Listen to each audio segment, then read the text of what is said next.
is one of my favorites. He's a regular here. He's very funny. You guys ready for him? Yeah. Come on, you guys can do better than that. Start putting those hands together. Come on. Pratt, everybody!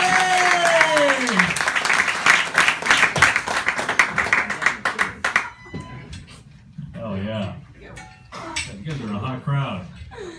It's been a fun show so far. My favorite part, when you almost got caught cheating with Tinder, that was fun.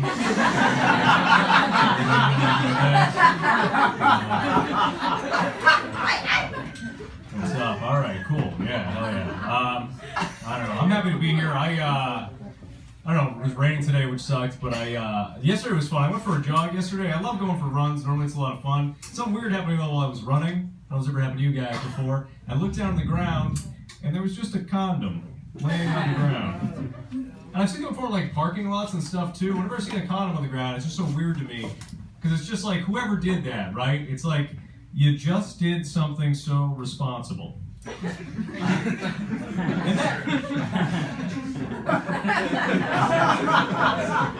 And then you littered. Like, what the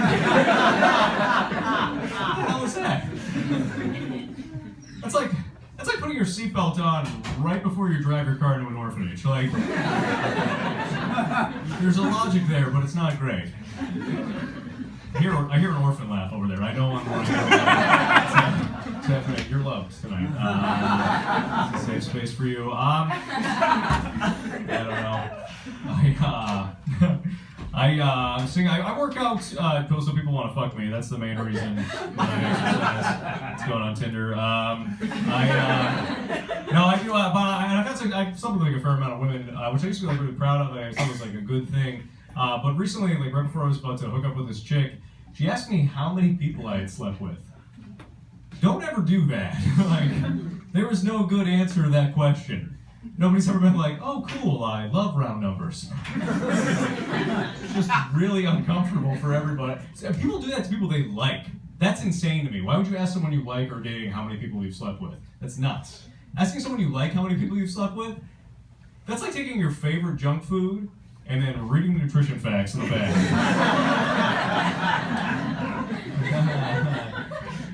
These numbers are higher than I expected.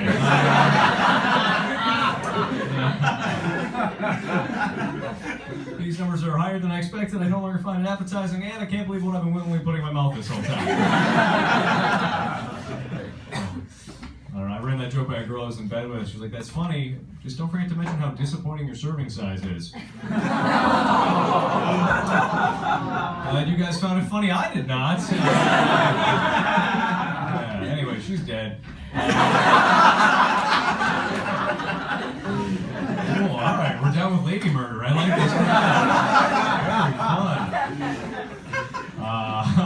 fun. So yeah, I sleep around. But here's the thing, I've been single for 6 years now, which I realize I think is too long, because this is true. I recently took an online loneliness quiz.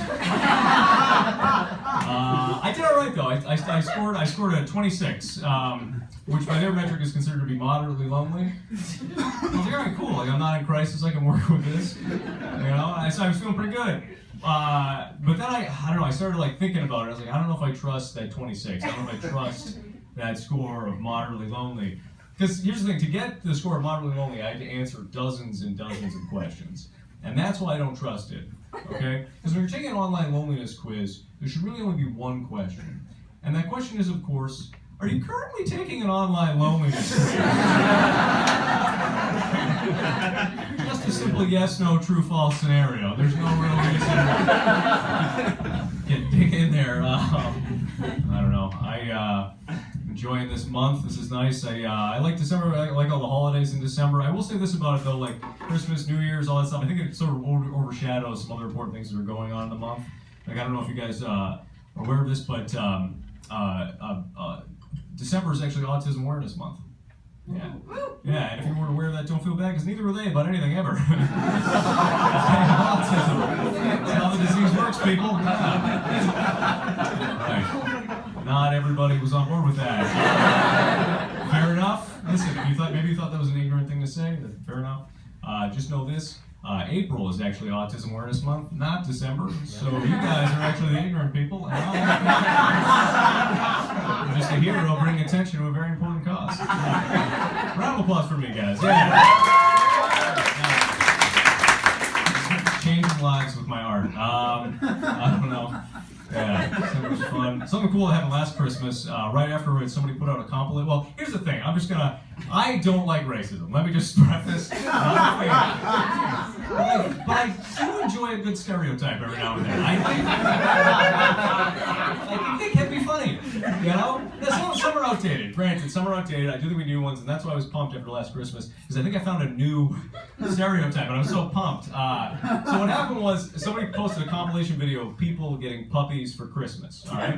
10-minute long video, about 10-second clips apiece, huge sample size. Nothing but white people. Now,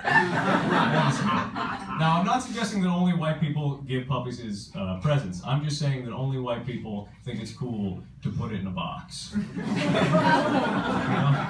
That's some deep, that's a white nature move. I don't know, just like, oh my God, you were gonna bring so much love, joy, and happiness to me and my family. But first, cramped darkness. You guys are fun. I don't know. I live in Brooklyn right now. I got a bunch of roommates. They're cool. I like them. I get along with them. One of them was really cool. She's traveled like the whole world. She's been everywhere. And we were talking. She was telling me she's got a trip coming up to the desert she's planning. And apparently to get out there to the desert from the city, she has to book a camel ride. And I was like, that's cool. She was like, yeah. But she found out apparently, she told me, the company that books the camel ride also serves camel as a meal. I was like, that is disgusting.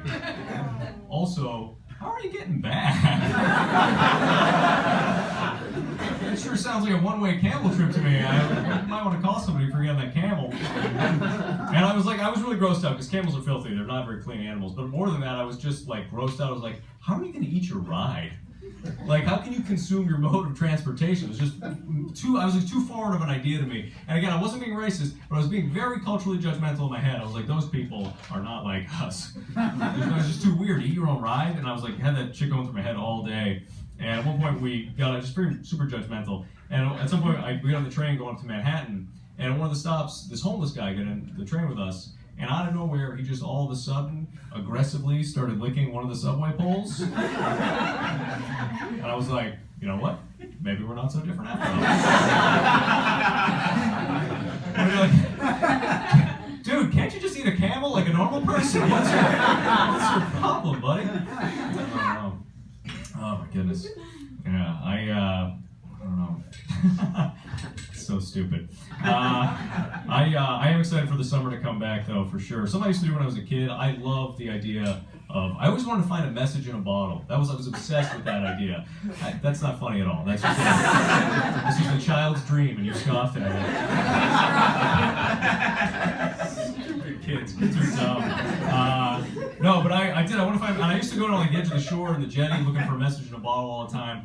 And I never found one, but I definitely realized that I was romanticizing it in my head. I always thought it had to be like this glass bottle floating out in the ocean, just like an antique glass bottle, just on the ocean with like a handwritten letter, some scrawling, like a plea for rescue. But I realized as an adult, like that's not what it is, And I actually realized as an adult, I already have my own message in a bottle, But for me, the ocean is my room. Okay? The bottle isn't glass, it's made of plastic, has a Poland Springs label on it. And instead of being filled, with a handwritten letter, it's filled with my own urine. But the message is still the same. Send help. I need help, guys. I'm not peeing in bottles in my room. I got some problems. It's a long bit for a little bit of payoff. I enjoy it, though. You gotta turn the tragedy of urinating in your own room into happiness, I guess. I don't know.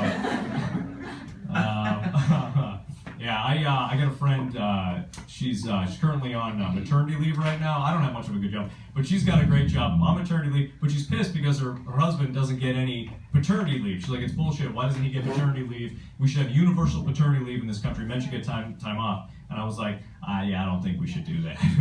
I don't think that's a good idea. And she's like, how can you say that? I was like, because the second you brought up paternity leave, universal, I was just like, I would scan that system in a heartbeat. I was like, what? I was like, yeah, the second I just did some quick math in my head, and I was like, all right, cool. All I need to do is impregnate 3 women a month, every month, for the next 29 years, and then I just walk right into retirement. Like, that's... You can't let me do that. No way. You guys are such a fun crowd. I will say, I don't know, I did a show a little while ago, and afterwards people came up to me and they're like, man, I can't believe you stand-up comedy. That's like the hardest job in the world. I can't believe you stand-up comedy. And I was just like, it is not the hardest job. I was like, it's tough sometimes, but there are definitely harder gigs out there for sure, Like coroner, I think that's a pretty tough job, right? And not just because you gotta hang out like a morgue around dead people all the time, but I think there are like all these little etiquette things that you gotta learn as you go that you can't really you can't read them in a book. You just gotta pick them up on the job. You know what I mean? Like let's say like a family is coming to identify a body, right? Like, what exactly do you think the proper speed to pull a sheet off a face is? Right? You can't go too slow, but you definitely can't go too fast either. You're not a magician doing a card trick. You're gonna be like, what?